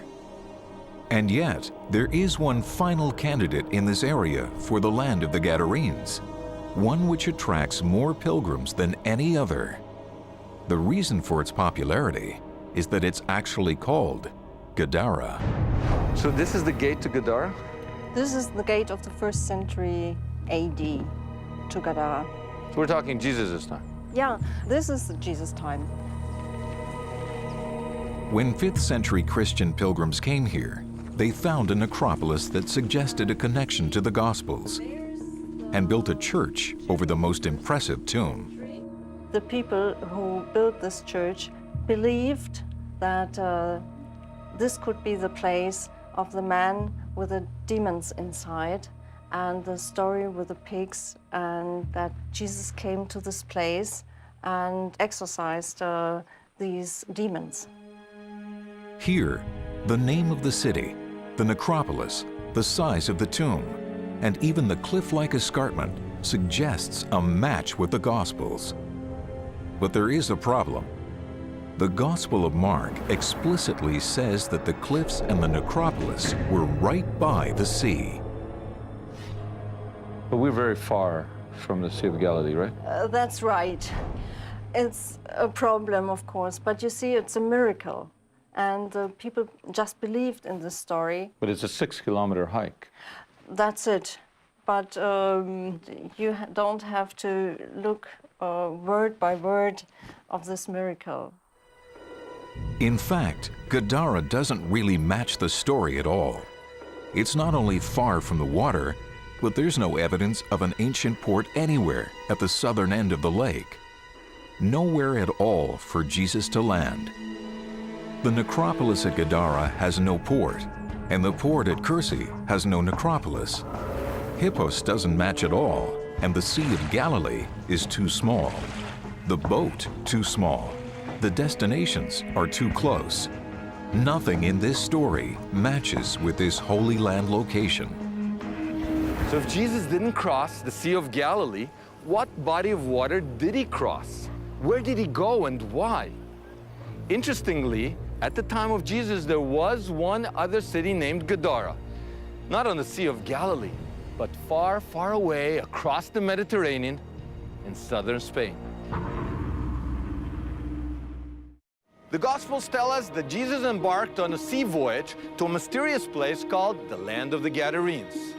Most people place the Gadarenes somewhere on the Sea of Galilee, but as we've seen, nothing, absolutely nothing here fits that story. So where did Jesus go and why? To answer those questions, Simca heads to Jerusalem to look at an original Greek version of the Gospel of Luke. Of the three Gospels that mention the voyage, Luke is the earliest, because it relies on an even earlier version that scholars call the Q source. In the library of the Rockefeller Museum, he meets biblical scholar James Tabor, and together they find that Jesus does give a clue as to what his mission was all about. We're going back to the original Greek. Original Greek, but also the original Greek of what we call the Q source. Now, the Q source is now in Luke. It's embedded in Luke. Meaning there's a source before the Gospels that he had. That's that Luke embedded had. in. And it's the earliest collection of the sayings of Jesus. So I've got a page of Luke here, and it's the best one. And it says, he begins to say to them, an evil generation seeks a sign. So this is the Greek word for sign? Yeah. And it's what? It's semeion. And then he just makes this absolutely declarative statement. There will be no sign given, but the sign of Yonah. There's Yonah. I see Yonah, Now, a lot of people, when they read this, they say, oh, but I know what the sign of Jonah is. That's that Jesus would be in the tomb 3 days and 3 nights like Jonah was in the belly of the fish. But this text doesn't say that. That's very important. He's talking code. He says, you're evil for wanting a sign, but you're going to get a sign. You're going to get the sign of Jonah. So the code here is sign of Jonah. In other words, and it doesn't mean the sign of Jonah, meaning a sign that Jonah gave. It means Jonah is the sign. So whatever Jonah did in his time. That's what you would look at to decode the sign. Right. Let's look at what Jonah did. The prophet Jonah is best known for a sea journey gone bad. After surviving a storm, Jonah ends up in the belly of a whale or a great fish. Is Jesus telling us that he's following in the wake of the prophet Jonah, who undertook a sea voyage some 700 years earlier? After all, Jonah was in a storm. Jesus was in a storm. Jonah fell asleep during the storm, and so did Jesus. Jonah quelled the storm. Jesus quelled the storm. What if Jesus is telling us that whatever mission Jonah was on, Jesus was on the same mission? If we're going to rediscover the lost voyage of Jesus, we have to trace the journey of Jonah. And that journey had nothing to do with the tiny lake of Galilee. Jonah's voyage began in the ancient Mediterranean port of Jaffa in the land of Israel. Can it be that by following Jonah, Jesus began his journey in the port of Jaffa and sailed across the Mediterranean? We shouldn't assume that people in this period didn't travel all the way to France and Spain. It was done all the time, especially by seafaring people and military people. So we tend to think of Jesus as this quaint guy who just walked around the lake all day and talked to fishermen. But here we have this story that doesn't seem to fit a little lake in a storm. And essentially he says in Greek, let's go across. He doesn't call it a lake. it says he gets into the boat, and that's when he falls asleep in the stern. And there's this, he says, a great storm. And then he says, and he went across the thalassa. Thalassa is not the word for lake. Now all these words you say, well, it could mean lake, it could mean ocean. But it's the normal word for sea. If Jesus' journey began here in the port of Jaffa, and he was following in Jonah's footsteps, it's clear where he would have been heading. The Bible tells us that Jonah was heading to a place called Tarshish. Scholars generally agree that Tarshish is ancient Tartessos in southern Spain, somewhere beyond the Straits of Gibraltar. The area called Tarshish in Jonah's time was called Gadara in Jesus' time. They were sailing to the same place. The details provided in the Gospels suddenly make sense. On the Mediterranean Sea, ships have always been large enough to fall asleep in during a storm. If Jesus and his disciples were sailing towards ancient Gadara, now modern Cadiz, then there should be impressive cliffs here, traditions of demonics, a pig-centered culture, and finally, a necropolis by the sea. On the way to ancient Gadara, one must first pass through the Straits of Gibraltar. Gibraltar is famous for some of the most remarkable cliffs in the world. Rounding the southern tip of Spain, ships sail into the waters of Cadiz, ancient Gadara. Today, Cadiz sits on a peninsula. However, geologists tell us that in Jesus' time, before it silted up, Gadara was situated on a large island, part of an archipelago of islands located at the very edge of the known world. Matching the Gospels, this area is world famous for the black Iberian pig. For more than 2,000 years, these animals have been the mainstay of the local diet. And the most famous festival here is the annual carnival. Incredibly, once again matching the Gospels, the central figure of the celebration is a demonic. According to the Gospels, the demonic lived in a tomb in a necropolis by the sea. Have any tombs been discovered under the streets of modern Cadiz? In fact, there have been, and they contained some of the most magnificent marble coffins found anywhere in the world. But what about the necropolis that once housed such breathtaking coffins? Have any of the tombs survived? A site just a few kilometers inland from Cadiz may hold the answer. Y últimamente, a través del estudio de unas fotografías aéreas, hemos podido ver el lugar donde se hacían los barcos, donde se guardaban las mercancías. Esta es una ciudad portuaria. Tenemos un puerto que no hay nada parecido en todo el Mediterráneo. According to Professor Mata, Dona Blanca was the ancient port of Cadiz. Geological research shows that 2,000 years ago, instead of flatlands, there was a rocky shore here and a sharp drop-off around the ruined city. There were cliffs like the ones described in the Gospels, and there were tombs, lots of tombs. Está la ciudad, que es donde estamos ahora, a la espalda. La necrópolis es una necrópolis enorme, son 2 millones de metros cuadrados. Ahí, en el siglo I, veía una ciudad pequeña y llena de tumbas, muchas tumbas, miles de tumbas, lo que se pueda ver en su día, que se vería con árboles, se verían las tumbas, el agua corría seguramente, era una estructura de jardín, de paraíso, ¿no? Necrópolis. Eso lo vería, pues no estando en uso, evidentemente, y las tumbas abandonadas. If Jesus sailed into this necropolis, he might have seen an abandoned burial site, a demonic living in an ancient tomb, and swine grazing among the trees. But of the 5,000 tombs found here, only one has been excavated. Professor Mata agrees to take Simca to it. This excavation has never been filmed or published. The tomb conforms to the traditions of the early Canaanites and Israelites. In a Spanish context, scholars call these people Phoenicians. Clearly, this tomb is big enough for a demonic to live in. In fact, Professor Mata has a surprise for Simca.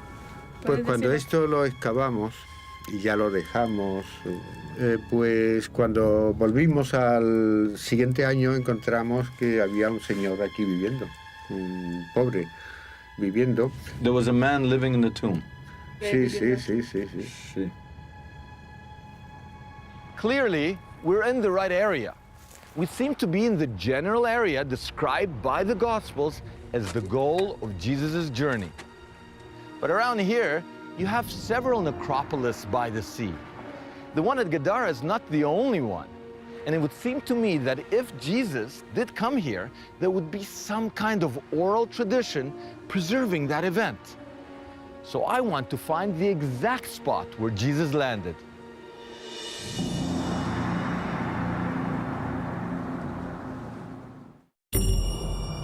Simca believes the area of Cadiz, called Gadara in ancient times, is the land of the Gadarenes mentioned in the Christian Bible. He also believes that this was Jesus' destination when he embarked on the sea voyage recounted in the Gospels. But there is no oral tradition that Jesus made landfall here, so he's now looking for a nearby island that has the physical characteristics required, along with a living tradition that Jesus was there.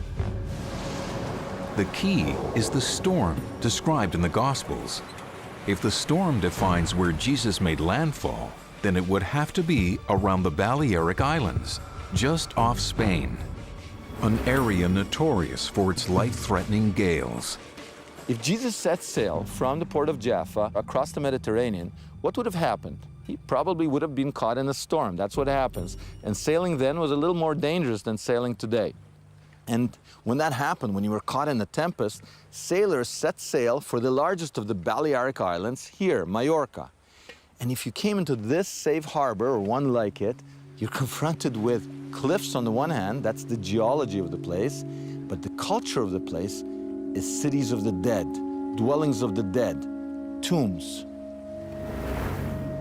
As in nearby Cadiz, the geography of this area fits the story in the Gospels. As in Cadiz, the people here buried their dead on the beaches in tombs large enough for the living to take refuge in. Like the necropolis just outside Cadiz, this necropolis was already 700 years old by the time Jesus was born. If Jesus did come here, some of his first followers, all of them from Israel and all of them Jewish, would have followed in his footsteps after the crucifixion. But is there any hard archaeology linking this island with those early Hebrew-speaking followers of Jesus? Hidden away in a corner of the Archaeological Museum of Majorca, there are 3 lead Hebrew-inscribed anchors found in a Christian necropolis. Anchors are perhaps the earliest Christian symbols. Someone was literally buried with them. Ah, that's really heavy. Y aparecieron en un contexto de necrópolis. ¿Necrópolis? Sí. Se llaman paleocristianos porque son los más antiguos que están documentados que tuvieran presencia en la isla. Y que las 3 llevan una inscripción en alfabeto hebreo. The Hebrew inscription names the man buried with these anchors. He was called Samuel, son of Hanai. Suddenly, Simca notices something. I have a surprise for you. There's more inscriptions here, more ancient inscriptions. See here? I see here, this looks like either an Aleph or a Mem. This is a Shin. Let me get this straight. Somebody was buried with us? Sí. Las lápidas fueron halladas sobre una sepultura, con el cuerpo orientado hacia Jerusalén. Simca's discovery draws the attention of the head curator of the museum. This is our Yehusha. It may say from Jerusalem. Have you ever seen this before? No, never. We've discovered a new inscription. That's right. Right in the place where Jesus would have had to take shelter if he was caught in a Mediterranean storm, Simca has tracked down a 2nd century Jewish Christian burial that is commemorated with anchors. He's also discovered an inscription that seems to point to Jerusalem, the center of the Jewish Christian movement after the crucifixion. These anchors could be archaeological evidence that Jesus' earliest Hebrew followers lived in Majorca. But is there any tradition or physical evidence that Jesus actually set foot on this island? Incredibly, all it takes is a question to the driver to reveal that there is a local tradition claiming that Jesus came here and left his footprint as a permanent reminder of his voyage to Majorca. There's a little sign here, Ermita de Bethlehem. Yeah, right. You know what is Ermita? Ermita is a holy place. It used to be a place for pilgrimage. Yeah, Pilgrimage? It's a sort of pilgrimage place. You're kidding. Simca's driver takes him to the footprint that locals treat with veneration. Mira, mis abuelos, cuando yo era pequeño, mis abuelos cuando me llevaban a Bonán, siempre me hacían pisar hacia que la gente decían que ahí está la marca de cuando Jesús vino a visitar a la Virgen, que había esta piedra aquí. Did I understand him correctly? He said that Jesus came to visit? Yeah. This is not Israel, this is not Jerusalem. Why is there a tradition that Jesus was here? Pero era una tradición muy antigua esto. Mi abuela y esto ya su madre y ya antes ya, o sea que esto ya los años que tiene que hacer mucho, una tradición muy antigua. It seems clear that Majorca was an early Christian colony. The evidence suggests that Jesus himself may have journeyed here. Does this island preserve a lost tradition? Since some of Jesus' earliest followers included members of his family, is it possible that Simca can now come face to face with their forgotten descendants?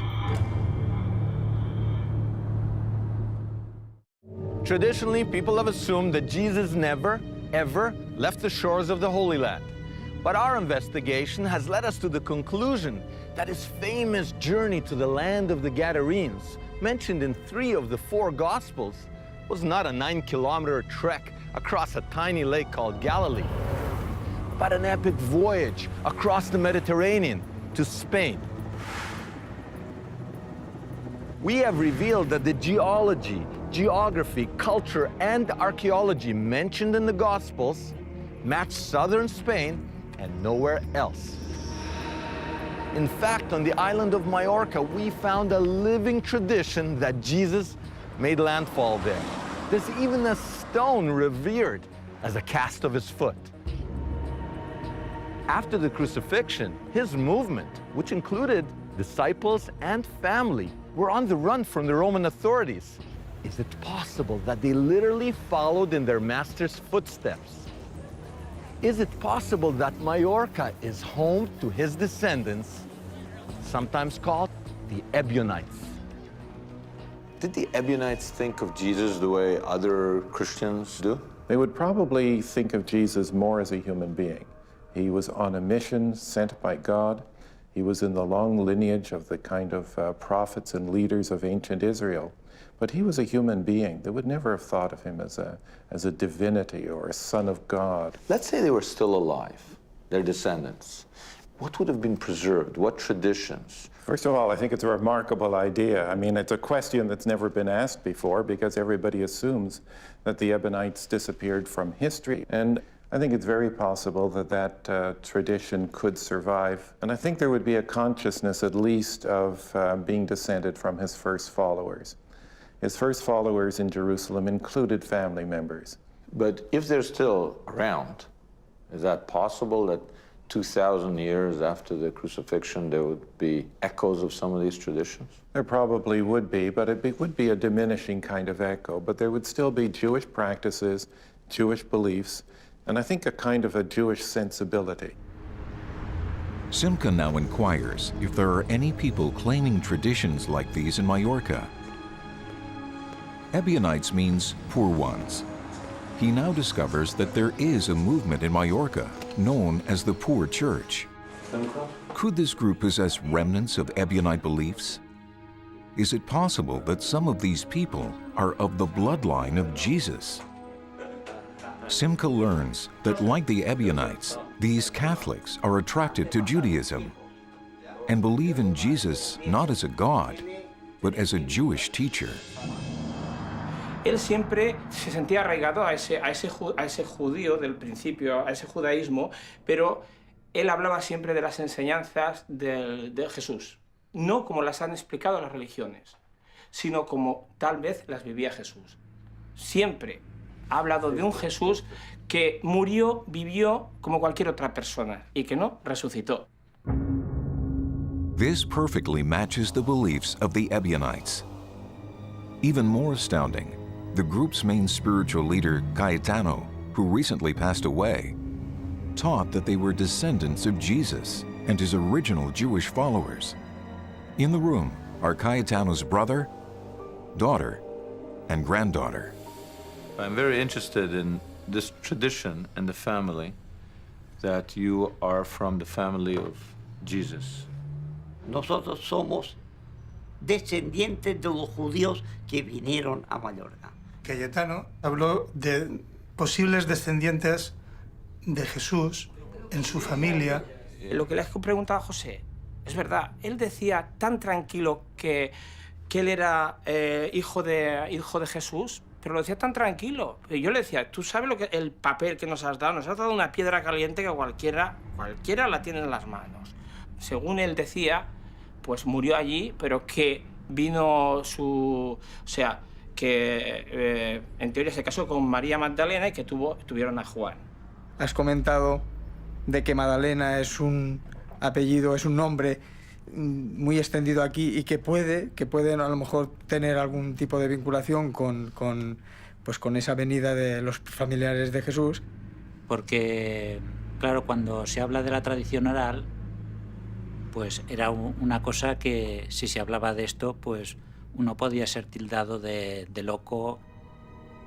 If these people are right, this young girl is a direct descendant of Jesus, or his disciples, or at least his first Jewish followers. But she seems more interested in their religious beliefs than her bloodline. Nunca me han llamado la atención. Es decir, me interesa a lo mejor el judaísmo como religión, el judaísmo como historia, pero no tengo interés de ni saber si yo soy descendiente, no sé. Is this really possible? Are these people of the bloodline of Jesus? If Jesus did come here, and if the Gospels recorded the journey, why have we not known about it until now? The Gospels record a sea voyage by Jesus to a place we've traced as southern Spain. Jesus thought this mission was so important that he tells one of his disciples to get on the boat instead of burying his father. He tells him, let the dead bury the dead. Essentially, he's telling him to break one of the 10 commandments, honor thy father and thy mother. What could be so important? Jesus says that if you want to understand him, we've got to look at Jonah. He calls it the sign of Jonah. And as we've seen, Jonah too traveled to southern Spain. Why? Just when you say the word Spain, to me, in my field, it rings all kinds of bells. Because in the prophets, it's the ends of the earth. And the Messiah has to reach to the ends of the earth. There's something in the agenda of a Messiah that people tend to forget. He's got to do a number of things, basically 3 things. He's going to sit on a throne and rule over his people. And he's going to bring peace and justice to the world. But The third thing that's often forgotten is he's got to bring in the rest of the tribes of Israel that are not living in the land during the time of Jesus. 10 of the 12 tribes of biblical Israel were exiled from the Holy Land around 700 BC. One of these tribes was called Gad. At the same time as the exile of the tribe of Gad, historians tell us that a colony was established in southern Spain. In fact, most places in the area, such as Guadalquivir, Guadiana, and Guadalat, include the Spanish word for Gad in their names. Interestingly, the Israelite tribe of Gad originated on the eastern side of the Jordan River, where the only other city of Gadara existed. Can it be that the exiled Gadarenes that once lived in modern-day Jordan made their way to southern Spain? Amazingly, to this day, people living in Cadiz don't call themselves Cadizians. Rather, they call themselves Gaditanos, Gadites. But is there any hard archaeological evidence linking the lost tribe of Gad to Spanish Gadara? Overlooked in a corner of the Museum of Cadiz is an ancient inscription that dates to the 7th century BC, the time of Jonah, when the tribe of Gad would have arrived here. The inscription is in Hebrew, and it reads, "My father is Gad." If Jesus, like Jonah, was trying to return the lost tribe of Gad, he failed. The Gospels tell us that the Gadarenes asked him to get back on his ship and go back where he came from. It seems that when the Gospel writers set this story to paper, they removed some important details. They shrouded the land of the Gadarenes in mystery, leading pilgrims to situate it in the Galilee, a place where it doesn't belong. Could it be that the big secret of the trip to Gadara is that actually Jesus failed? Because the Gadarenes clearly say, get back on that boat and get out of here. He does say that he was only sent to the lost sheep of the house of Israel. Fish and sheep are the two images of the lost tribes. I'll raise a shepherd and he'll bring back the lost sheep, tell stories about lost sheep, and then fishing, pulling fish in. Since he doesn't do it, it's not something the Gospels would report triumphantly. There's no record of huge numbers from Spain, coming to Jerusalem and saying, here we are. So maybe if it's a failed mission, you just lose it or forget it. Whether it's conscious or unconscious, I don't know. If it was a failed mission, that would explain why the story has been lost. It would also suggest that his closest followers would have expected the second coming to occur in Spain. They would have expected him to succeed where he had once failed. Perhaps that's why James, son of Zebedee, one of the 12 disciples, followed in Jesus' footsteps. He went to Spain, and tradition holds he was buried there, making Santiago de Compostela the third most important pilgrimage destination in all of Christendom. And what about Paul? It may surprise people to learn that Paul was also determined to go to Spain. Romans 15:24 states explicitly that Paul was on his way to Spain, and the earliest evidence outside the Christian Bible suggests that he got there. The tribe of Gad did not sail to the Holy Land with Jesus. Nonetheless, it seems that Jesus' most intimate followers believed that the second coming would only happen when the Gadites, the Gadarenes of the Gospels, rejoined the Jewish people. As it turns out, there may have been repentant Gadarenes who did journey to Jerusalem after the crucifixion. Incredibly, at the Church of the Holy Sepulchre in Jerusalem, a holy site for Christians and the traditional location of the crucifixion, hidden from public view, is Christianity's earliest inscription, and it may be the defining evidence that at least one member of the tribe of Gad came home. A door behind the altar leads to a tunnel and a long walk beneath the traditional site of Jesus' burial. Secret chapel. And there, next to an altar dedicated to the Virgin Mary, is a 2nd century graffiti of a seafaring boat. Beneath it, there's a Latin inscription suggesting that it came from the west. The man or woman who drew this may very well have come from Spain. What we can see here is a boat where you can see the mast. The sails are in red, very difficult to see. You can see the oars, you can see the steering tail. You've got everything here. I see here a pilgrim coming from the western part of the empire. It can be as far as Spain. He says two things. First of all, see how I came here, by boat. But the most important, the most significant thing is the inscription which says Domine Ivimus, in Latin, which means, "O Lord, we have come." 2,000 years of Christian tradition says that Jesus never left the Holy Land and that his famous sea voyage was across this tiny lake.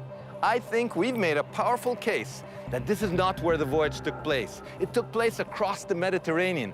He didn't go to modern-day Jordan, he went to modern-day Spain. He went there to fulfill his messianic, his Messiah agenda, to bring the lost tribe of Gad home to the land of Israel.